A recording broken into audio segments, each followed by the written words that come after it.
안녕하십니까. 지금부터 2024학년도 대입 수시 모집 학생부 종합전형 분석 및 지원 전략에 대해서 이야기할 대구 진학지도협의회 사무국장 정화여자고등학교 최대일입니다. 다음과 같은 순서로 이야기를 진행해 보려고 합니다. 첫 번째, 학생부 종합전형이란 어떤 특징이 있는지 안내하고 2024학년도 학생부 종합전형의 개요에 대해서 말씀드리겠습니다.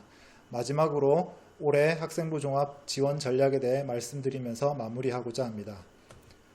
첫 번째 주제로 학생부 종합전형은 어떤 전형인지 소개하겠습니다. 학생부 교과전형과 학생부 종합전형을 간단히 비교해 보았습니다.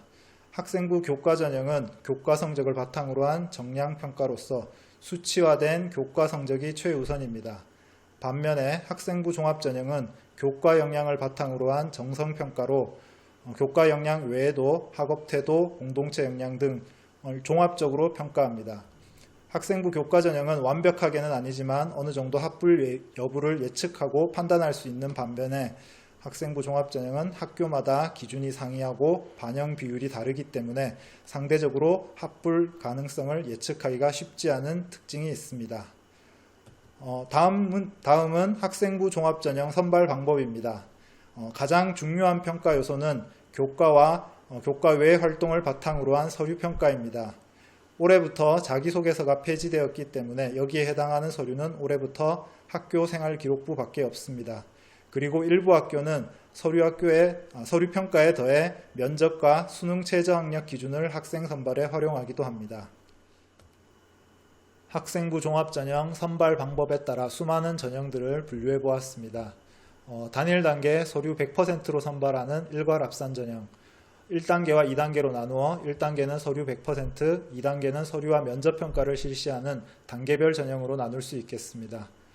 이들을 다시 수능 최저학력 기준이 있는 전형과 없는 전형으로 나누면 크게 4가지 전형으로 분류할 수 있겠습니다. 각각에 해당하는 전형을 정리해 두었으니 살펴보시면 되겠습니다.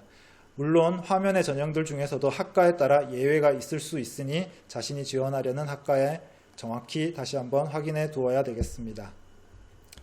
학생부 종합전형 평가 기준에 대해 알아보겠습니다. 서울대를 예를 들어 보겠습니다. 서울대는 서류평가 기준으로 학업능력, 학업태도, 학업의 소양을 제시하고 있습니다. 자기소개서가 올해부터 폐지되었기 때문에 올해부터는 모든 것을 학교생활 기록부를 보고 평가하겠습니다. 자, 그럼 각각의 평가 기준을 어떻게 평가하는지 조금 더 자세히 살펴보겠습니다. 먼저 학업 능력입니다. 서울대가 학생 선발에 가장 중요하게 고려하는 부분입니다. 물론 각각의 평가 기준이 얼만큼 몇 %의 비율로 반영하는지 정확히 제시하고 있지는 않지만 서울대에서는 학업 능력을 가장 중요하게 평가하고 있음을 숙지하고 지원에 참고하여야겠습니다. 평가 기준으로는 다음 6가지를 제시하고 있습니다. 이 내용은 2024학년도 학생부 종합전형 안내책자에 그대로 나와 있으니 책자를 한번 더 자세히 확인하시면 조금 더 정확히 이해할 수 있을 것 같습니다. 다음으로 학업 태도입니다. 자기주도적 학습 경험에서 나타나는 지적 호기심, 탐구의지, 학업에 대한 적극성 및 진취성, 과목 선택의 적극성, 진로 탐색 의지 등을 고려하여 평가합니다. 평가 기준으로는 화면과 같이 6가지가 제시되어 있습니다. 마지막으로 학업의 소양입니다. 학교생활에 나타난 지원자의 성품뿐 아니라 리더십, 공동체의식, 책임감, 사회구성원으로서의 기여 가능성 등을 제시된 6가지 평가 기준을 이용해 평가하겠습니다. 다음은 5개 대학 공동연구에서 제시된 학생부 종합전형 평가 요소입니다. 여기서 말하는 5개 대학은 연세대, 고려대, 중앙대, 경희대, 성균관대입니다. 기존의 4가지 평가 요소를 3가지로 변경하였습니다. 평가 요소는 학업 역량, 진로 역량, 공동체 역량입니다. 학업 역량 중에서 학업 태도와 탐구력을 평가한 사례입니다. 이 내용은 2024학년도 중앙대 학생부 종합전형 가이드북에 제시된 내용으로 각각의 평가 항목에서 점수를 얻은 사례를 나타낸 것입니다. 더 자세한 내용은 책자를 확인하시면 되겠습니다. 학업 태도는 국어교과 세특에서, 탐구력은 과학교과 세특의 내용을 바탕으로 점수를 얻은 사례입니다. 이번에는 진로 역량을 평가한 사례로 첫 번째는 미디어 커뮤니케이션 학부 지원자가 전공인 교과 이수 노력을 평가받은 사례이며 두 번째는 심리학과 지원자가 진로 탐색 활동과 경험을 평가받은 사례입니다. 마지막으로 공동체 역량을 평가한 사례는 첫 번째는 리더십, 협업과 소통 능력을 평가한 사례이며 두 번째는 협업과 소통 능력, 나눔과 배려를 평가한 사례가 되겠습니다. 이렇게 학생부 종합전형은 학교마다 비슷하면서도 약간씩 다른 평가 기준으로 평가하기 때문에 학생들이 자신이 강점을 보이는 부분을 비중 있게 평가하는 학교와 전형을 찾아 지원하는 것이 합격 가능성을 높이는 데 있어 매우 중요하다 할 수 있겠습니다. 두 번째로는 2024 학생부 종합전형을 간단히 정리해 보도록 하겠습니다. 2024 학생부 종합전형의 특징을 다음과 같이 5가지로 정리해 보았습니다. 첫 번째, 선발 인원의 변화. 두 번째, 전형 자료의 축소. 세 번째, 교육과정의 중요성 강화. 네 번째, 대학 내 전형의 이원화, 경향이 강화되고 있고, 다섯 번째, 수능 최저 활용 대학이 여전히 남아있다는 점이 되겠습니다. 그럼 하나하나씩 자세히 살펴보도록 하겠습니다. 학생부 종합전형의 선발 인원은 수도권과 비수도권 모두 조금씩 감소하였습니다. 또 하나 이 표에서 주목할 점은 수도권은 학생부 종합전형의 비율이 높지만 비수도권은 학생부 교과전형의 비율이 높다는 것입니다. 수도권 대학을 지원하고자 한다면 학생부 종합전형을 반드시 고려해야 한다는 것을 알 수 있겠습니다. 두 번째, 전형 자료의 축소입니다. 올해 학생부 종합전형의 가장 큰 변화라고도 할 수 있겠습니다. 학생들이 학교에서 볼 수 있는 학교생활기록부는 대입 전형 자료와 다른데 올해부터 대입 전형 자료에서 수상경력, 자율동아리, 개인 봉사활동, 영재 발명교육, 독서활동이 미반영됩니다. 즉 학교생활기록부에 기록되어 있다 하더라도 대입 전형 자료에 반영되지 않기 때문에 대학 측에서 알 수 없겠습니다. 따라서 정리를 하면 2024학년도 대입 전형 자료에는 원래 5가지였던 반영 항목이 5. 창의적 체험활동, 6. 교과학습 발달 사항, 8. 행동 특성 및 종합 의견이 주로 반영됩니다.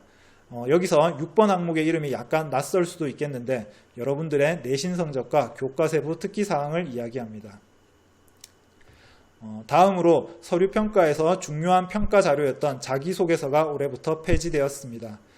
2023학년도부터 상당수 대학들이 벌써 자기소개서를 받고 있지 않았지만 여전히 마지막까지 자기소개서를 받던 서울대, 연세대, 성균관대, 중앙대, 경희대 등도 더 이상 자기소개서를 제출하지 않아도 됩니다.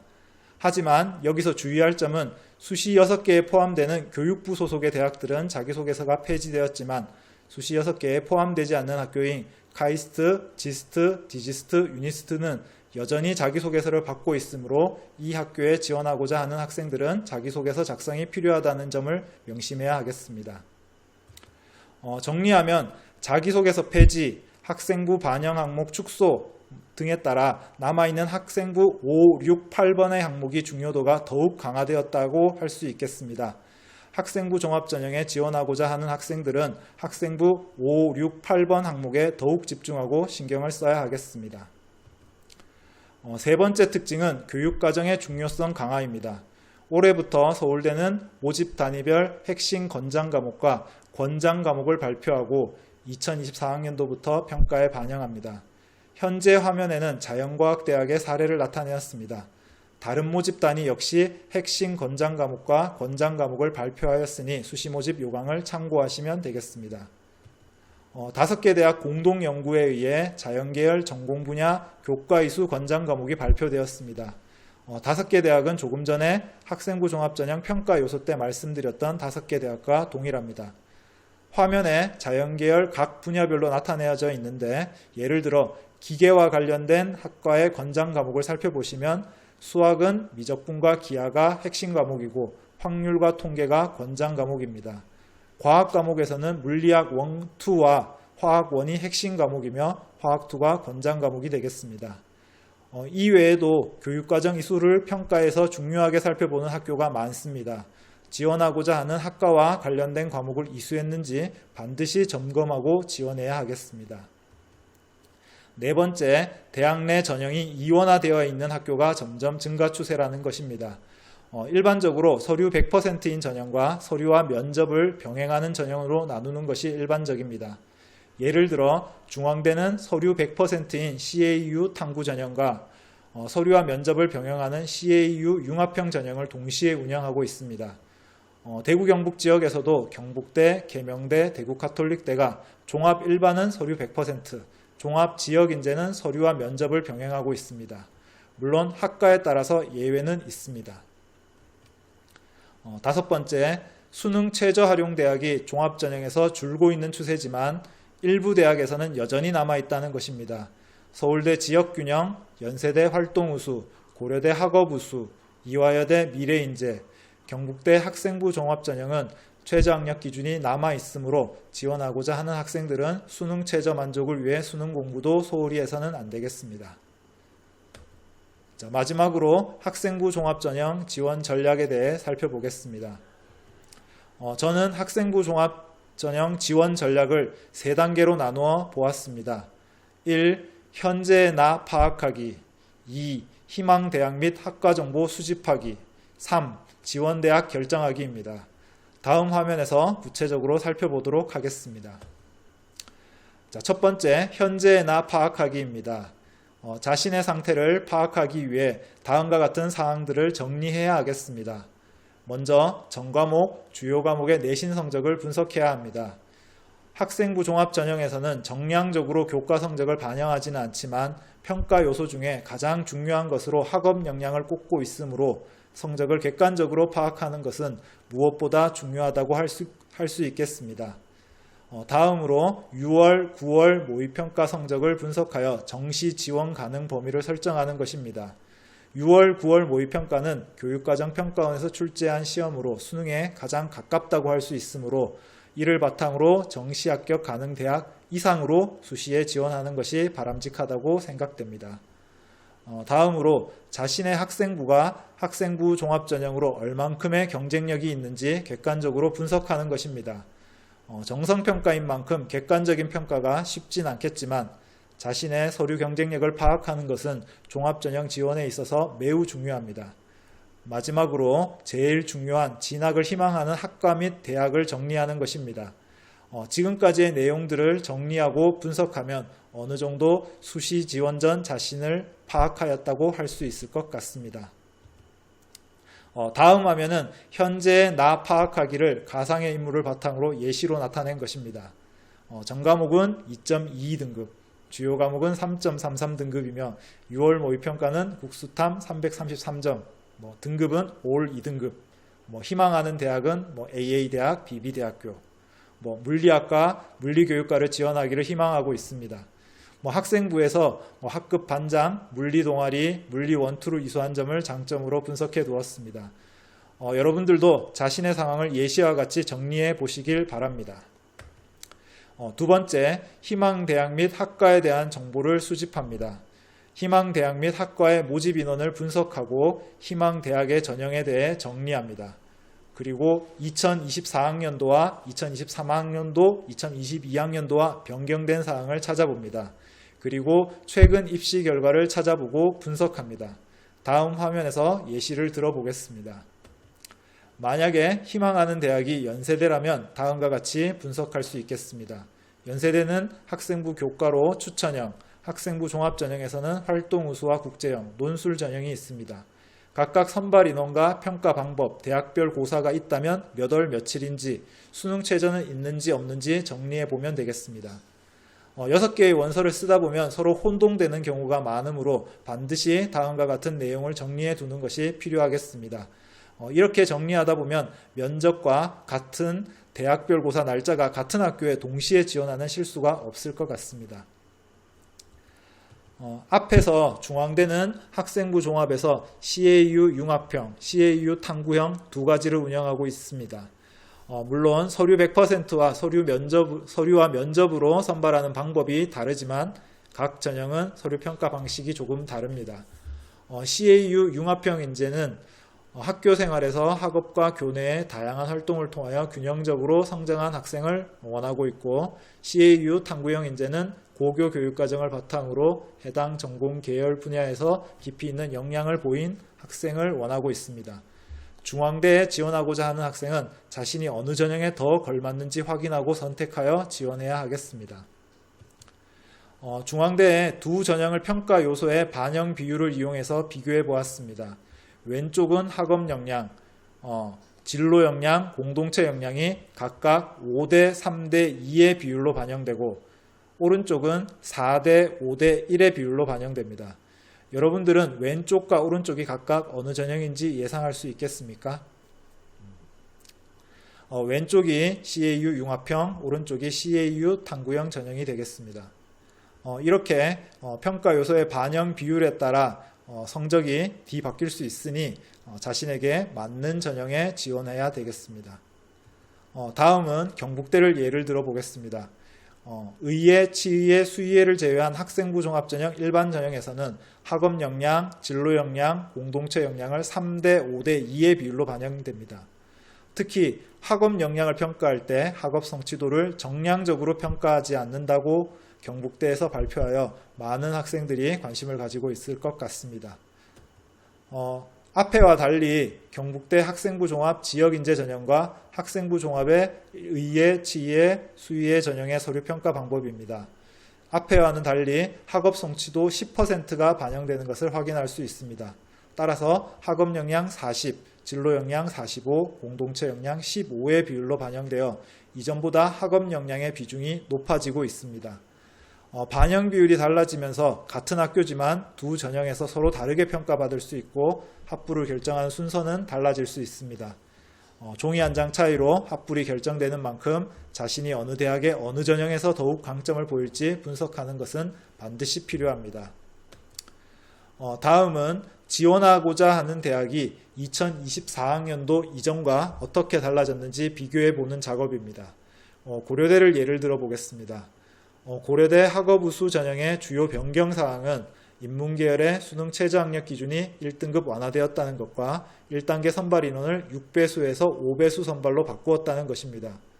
추가적으로 매우 중요한 사항인데 작년과 달리 학교 추천 전형과 학업우수 전형을 동시에 지원하는 것이 불가능하다는 것입니다.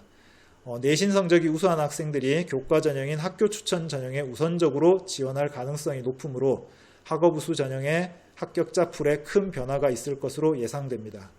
이처럼 작년과 달라진 점을 분석하는 것은 올해 합격 가능성을 예측하는 데 있어 굉장히 중요하므로 지원하고자 하는 대학의 변경사항을 꼼꼼히 체크해야 하겠습니다. 지원하고자 하는 대학 및 학과의 입시 결과를 찾아보고 분석하는 것을 예를 들어 보겠습니다.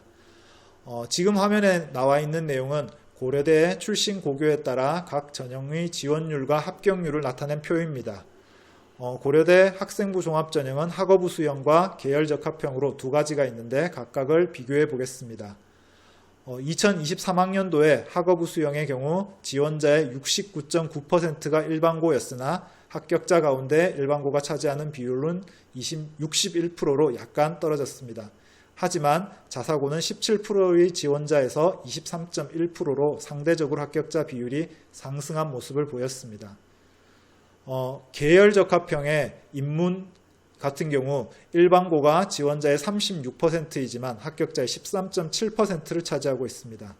외고, 국제고의 경우 48.7%의 지원자이지만 74%의 합격자를 배출하고 있음을 볼 수 있습니다. 자연에서도 과학고, 영재학교가 지원자의 40.4%에서 합격자의 81%를 차지하여 상당히 높은 합격률을 보이고 있음을 확인할 수 있습니다. 이 결과를 본다면 일반고와 자사고 학생은 학업우수를, 특목고 학생들은 계열적합형을 노리는 것이 적절하다고 분석할 수 있겠습니다. 물론 개인의 서류와 면접에서 보이는 특징에 따라 다를 수 있으니 큰 틀에서 경향성이 이러하다는 것을 참고하시면 되겠습니다. 이번 화면은 경북대 학생부 종합전형의 인문대학의 각 학과별 합격자들의 내신 성적 분포표입니다. 동그라미는 합격자의 성적이고 X는 최저를 통과했음에도 불합격한 학생의 내신 성적, 파란색 동그라미는 합격자의 평균 내신 성적을 나타낸 것입니다. 학생부 종합전형이 교과 내신 성적만으로 합격자가 결정되는 것은 아니기 때문에 높은 교과 성적을 거두었다고 반드시 합격하는 것은 아니며 낮은 교과 성적을 거두었다고 반드시 불합격하는 것은 아니라는 것을 확인할 수 있습니다. 하지만 상대적으로 교과 성적이 높은 그룹은 합격률이 높으며 교과 성적이 낮은 그룹은 합격률이 낮다는 것을 확인할 수 있습니다. 따라서 학생부 종합전형 역시 학업 역량이 매우 중요한 평가 요소이기 때문에 작년 합격자의 내신 성적을 참고하는 것은 의미가 있다 할 수 있겠습니다. 세 번째 단계는 지원대학의 결정하기입니다. 지금까지 수집한 정보를 바탕으로 합격 가능성이 높은 전형을 찾고 6개의 원서 가운데 상향, 안정, 하향을 적절하게 배분해야 하겠습니다. 6개 모두 불합격 혹은 합격하는 것을 입시에서 성공했다고 보기 어렵습니다. 적절한 배분을 통해 후회 없는 지원을 할 수 있도록 다음 화면에서 팁을 드리도록 하겠습니다. 지원 대학을 결정하기 위해서는 제일 먼저 철저한 자기 객관화를 통해 모의 서류 평가를 실시하여 합격 가능성이 높은 전형을 찾습니다. 대부분의 학생들은 자신의 서류 평가 경쟁력을 높게 평가하는 경향이 있습니다. 다른 지원자의 서류는 보지 못하고 자신의 서류만 보기 때문입니다. 담임 선생님을 비롯하여 제3자와의 상담을 통해 자신을 객관적으로 바라보는 것이 필요하고 당장의 쓴소리를 기분 나빠하기보다는 객관적인 충고로 받아들이는 것이 좋겠습니다. 두 번째, 교과는 합부를 어느 정도 객관적으로 예측할 수 있으므로 안정지원으로 활용하고 종합전형은 합부를 명확하게 판단하기 어려우므로 상향지원에 활용하는 것이 좋겠습니다. 개인에 따라 사정이 다를 수는 있겠지만 모두 상향하거나 모두 하향하는 것은 둘 다 좋지 않습니다. 상향, 안정, 하향을 골고루 섞어서 후회 없는 지원이 되도록 해야 하겠습니다. 세 번째, 종합전형 지원도 막판까지 눈치 작전이 있을 것으로 보이므로 마지막까지 경쟁률을 확인하도록 합시다. 작년에는 미리 작성해 놓은 자기소개서가 있어서 막판에 지원 대학과 학과를 바꾸는 것이 쉽지 않았습니다. 하지만 올해는 자기소개서가 폐지되면서 작년과 달리 마감 직전에 지원 학과와 대학을 바꾸는 것이 가능해졌습니다.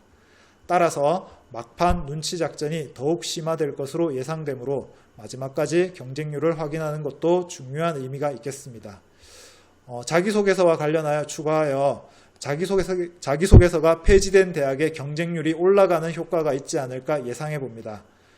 작년에는 자기소개서를 반영하는 대학이 몇몇 있었는데 이것이 나름 미세하게나마 이 대학의 진입 장벽으로 작용했다면 이제 이런 장애물이 없어졌으므로 경쟁률이 좀 상승할 것으로 조심스럽게 예측합니다. 작년에 자기소개서가 있었던 대학을 참고로 다시 한번 말씀드리면 서울대, 연세대, 성균관대, 중앙대, 경희대 등등입니다. 반면에 수시 6개에 포함되지 않는 과학기술원 같은 경우 다른 대학과는 다르게 자기소개서가 포함되기 때문에 경쟁률이 조금 낮아지지 않을까 조심스럽게 기대를 해볼 수 있겠습니다. 마지막으로 학생부 종합 원서 접수 전 8월까지 준비해야 할 것들을 정리해 보겠습니다. 첫 번째, 희망 대학 및 학과에 따라 학생부 마무리입니다. 학생부 마감 기준일이 8월 31일이니까 그 전까지 모든 기록을 잘 마무리할 수 있도록 해야겠습니다. 두 번째, 수능 최저를 적용하는 대학들이 많이 줄었지만 여전히 남아 있으므로 최저 만족을 위해 끝까지 수능 준비를 철저히 해야 하겠습니다. 마지막으로 면접이 있다면 서류 기반 면접 혹은 제시문 면접인지 확인하고 어떻게 대비할지 계획을 세워보아야 할 것입니다. 학교 혹은 교육청에서 모의 면접을 실시하니까 꼭 참여하여 대비를 한다면 좋을 것 같습니다. 고교 3년 동안 공부하느라 여러분들 대단히 고생이 많았습니다. 이제 그 끝이 보입니다. 대구의 모든 학생들이 수시 접수를 잘 마무리하여 좋은 결과 있기를 빌겠습니다. 감사합니다.